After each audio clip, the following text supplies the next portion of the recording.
If I were selling my own home without hiring an agent, the first thing I would not do is look at Zillow and pick a number. That's exactly how most for sale by owner sellers accidentally lose thousands of dollars.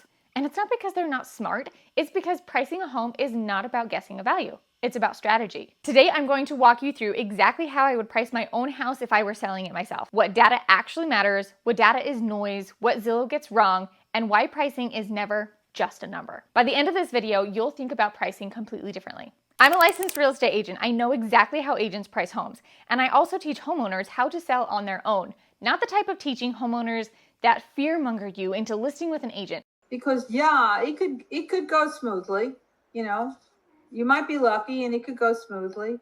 But then there's all those other little pitfalls that can happen. But actually show you every step so you can confidently do this on your own and keep the agent commission in your pocket. This isn't theory. This is the real thought process professionals use, broken down so you can use it too. Here's what most homeowners do.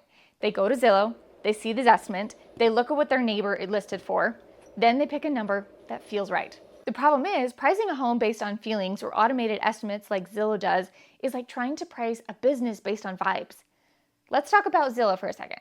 Zillow doesn't walk through your house. It doesn't smell your house. It doesn't know if your upgrades are builder grade or luxury. It doesn't know your backyard faces a busy road. It doesn't know your layout feels a little bit awkward.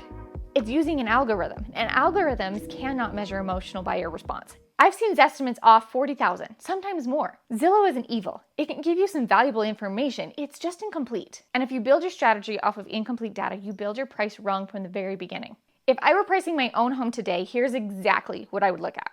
First, recently sold homes. Not active listings. Active listings are competition, which is an important factor to a degree. We'll talk about that in a minute.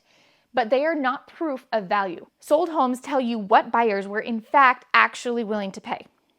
I would look at a minimum of 3 homes that have sold in the last 30 days. If I have to, up to 6 months, but anything beyond that is irrelevant. I'd look within my neighborhood or as close to it as I can possibly get. It needs to have similar square footage, similar condition, similar lot size. And here's the key most people miss. I wouldn't just look at price per square foot.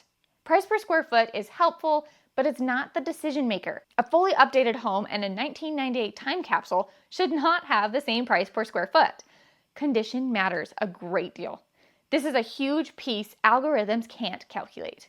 Now that I have these homes similar to mine, the second thing I look at is days on market. Don't overlook this. If similar homes sold in 5 days, that means demand is strong. If similar homes sat for 60 plus days before reducing, that tells you buyers are price sensitive. Pricing is not just about value, it's about timing. The third thing I'd look at is go back to the current competition. Only now would I look at active listings, but differently. I would ask, if I'm a buyer today and I see these 5 homes, would I choose mine? If your home is slightly inferior to the best one on the market, you can't price above it. You know buyers comparison shop instantly. Your house is not being valued all by itself. It's being ranked amongst all of them that they've already seen. Zillow assumes a neutral market. It does not account for buyer psychology, market momentum, local demand shifts, seasonal slowdowns, overpricing penalties, and here's something most homeowners don't know. The first 7 to 14 days on market are when your listing has the very most visibility. That's when serious buyers will act. Remember, when you list your home, these buyers have likely already joined the house hunting adventure, and they've been waiting for your home to arrive. Don't miss their emotional drive and their excitement to see your home. This is the chance within those 7 to 14 days. If you price too high at the beginning, you will burn your strongest audience. And when you reduce later, buyers start asking the typical question, what's wrong with it? Overpricing doesn't just delay a sale, it damages leverage. That's what algorithms don't understand. That's why you have to do this part right. Here's why price is a strategy and not a number. The mindset shift. Pricing is not about squeezing every dollar possible out of the market. It's about creating demand. There are 3 common pricing strategies. Overpricing to leave room to negotiate. This almost always backfires. We just talked about why. Pricing exactly at perceived value. This is neutral. It works in a balanced market. Number 3 is the strategic positioning.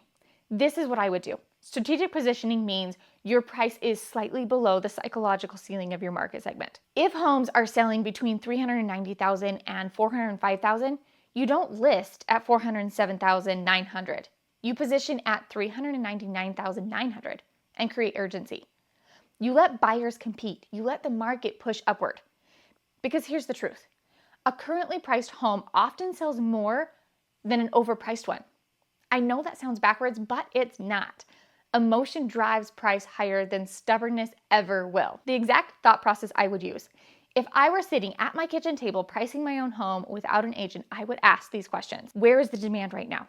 Where is the resistance? Where does my home rank among active listings?